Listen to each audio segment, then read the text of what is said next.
Assalamualaikum warahmatullahi wabarakatuh. Nah, anak-anak sekalian, jumpa lagi dengan Ibu Intania Putri. Nah, kali ini Ibu akan memberi pembahasan tentang konsep HAM. Apa itu HAM?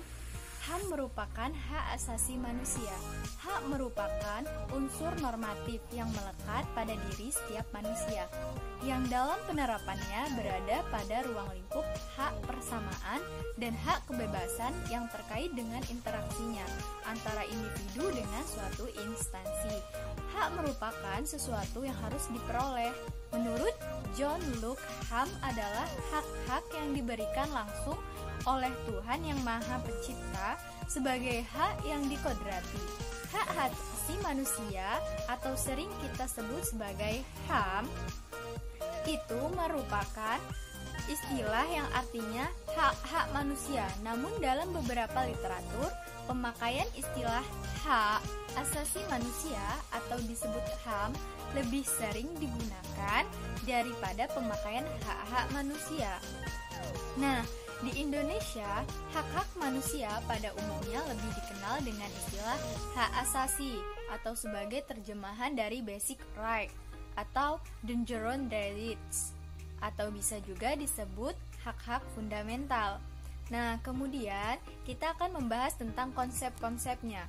Dalam Undang-Undang Nomor 39 Tahun 1999 tentang Hak Asasi Manusia, Pasal 1 disebutkan bahwa hak asasi manusia adalah seperangkat hak yang melekat pada hakikat dan keberadaan manusia sebagai makhluk Tuhan Yang Maha Esa dan merupakan anugerah yang wajib dihormati, dijunjung tinggi dan dilindungi oleh negara, hukum, pemerintahan, dan setiap orang demi kehormatan serta perlindungan harkat dan martabat manusia. Nah, jadi dapat kita simpulkan bahwa hak asasi manusia atau HAM merupakan hak yang melekat pada diri manusia yang bersifat kodrati dan fundamental sebagai suatu anugerah Allah yang harus dihormati, dijaga, dan dilindungi oleh setiap individu, masyarakat, ataupun negara. Nah, selanjutnya, apabila kita melanggar HAM, seorang bertentangan dengan hukum yang berlaku di Indonesia. Hak asasi manusia memiliki wadah organisasi yang mengurus permasalahan seputar hak asasi manusia, yaitu Komnas HAM. Hak asasi manusia dalam pengertian umum adalah hak-hak dasar yang dimiliki setiap individu yang anugerah dibawa sejak lahir dan tidak dapat dipisahkan dari eksistensi pribadi manusia itu sendiri. Kemudian, banyak sekali mengenai tentang hak-hak manusia.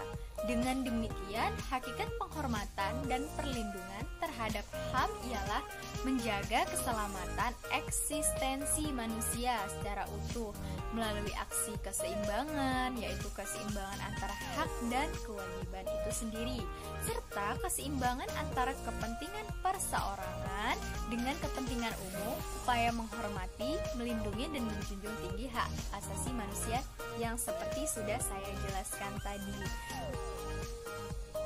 Nah, di sini kita akan membahas tentang bentuk-bentuk hak asasi manusia. Apa saja sih bentuk-bentuk hak asasi manusia itu? Nah, secara universal pembagian hak asasi manusia adalah sebagai berikut. Yang pertama ada hak-hak asasi pribadi atau personal right yang meliputi kebebasan menyatakan pendapat, kebebasan memeluk agama, kebebasan bergerak, dan sebagainya. Adapun hak-hak asasi ekonomi, ada hak asasi untuk mendapatkan perlakuan yang sama dalam hukum dalam pemerintahan, atau biasa juga yang disebut dengan right of legal equality. Nah, adapun hak-hak asasi politik atau political right, yaitu hak untuk ikut serta dalam pemerintahan. Kemudian ada hak asasi sosial dan kebudayaan. Ada hak asasi untuk mendapatkan perlakuan baik. Kemudian adapun instrumen-instrumen HAM. Nah, di sini di dalam konsep HAM itu sendiri ada yang namanya instrumen HAM. Yang pertama ada Pancasila. Nilai-nilai Pancasila yang terwujud dalam 5 sila merupakan landasan bagi pengembangan hak asasi manusia ini sendiri. Pancasila, terutama sila kedua, menjadi dasar normatif bagi pengembangan hak asasi manusia. Sila kedua Pancasila memberikan pedoman bahwa bangsa Indonesia mengakui sepenuhnya kesamaan harkat dan martabat manusia. Nah, kemudian ada yang namanya Undang-Undang Dasar 1945. Di dalam pembukaan Undang-Undang 1945 terdapat suatu pernyataan yang mencerminkan tekad bangsa Indonesia untuk menegakkan HAM yang berbunyi bahwa sesungguhnya kemerdekaan itu ialah hak segala bangsa, dan oleh sebab itu maka penjajahan di atas dunia harus dihapuskan karena tidak sesuai dengan pri kemanusiaan dan pri keadilan.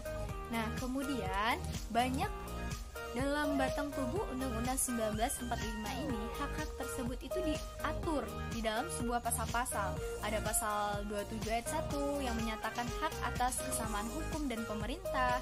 Adapun pasal 27 ayat 2, hak atas pekerjaan dan penghidupan yang layak. Pasal 27 ayat 3 tentang hak untuk membela negara, dan masih banyak sekali pasal-pasal yang menyatakan hak asasi manusia ini. Nah, kemudian adapun Undang-Undang Nomor 39 Tahun 1999 tentang hak asasi manusia. Undang-undang ini selain mengatur hak asasi manusia, juga mengatur kewajiban, tugas dan tanggung jawab pemerintah dalam menegakkan hak asasi manusia. Macam-macam hak asasi manusia menurut Undang-Undang Nomor 39 Tahun 1999, yaitu hak untuk hidup. Nah, hak untuk hidup ini berarti kita sebagai manusia kita bebas untuk memiliki hak untuk hidup. Kemudian hak berkeluarga dan melanjutkan keturunan, hak mengembangkan diri, hak memperoleh keadilan, hak atas kebebasan pribadi. Kemudian ada hak atas rasa aman, hak kesejahteraan, hak turut serta dalam pemerintahan, hak wanita, dan terutama hak anak. Kemudian ada pula Undang-Undang Nomor 26 Tahun 2000 tentang hak asasi manusia yang menyatakan bahwa pengadilan hak asasi manusia digunakan untuk menyelesaikan masalah pelanggaran HAM yang berat dan mengembalikan keamanan perdamaian di Indonesia. Nah, peraturan perundang-undangan lain yang pada hakikatnya memuat adanya jaminan perlindungan terhadap hak asasi manusia.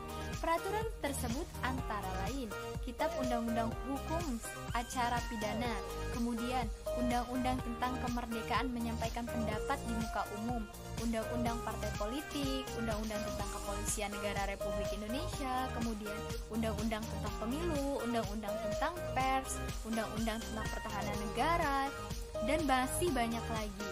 Nah, itulah yang dapat saya sampaikan mengenai tentang hak asasi manusia. Semoga anak-anak bisa memahami materi yang telah Ibu sampaikan.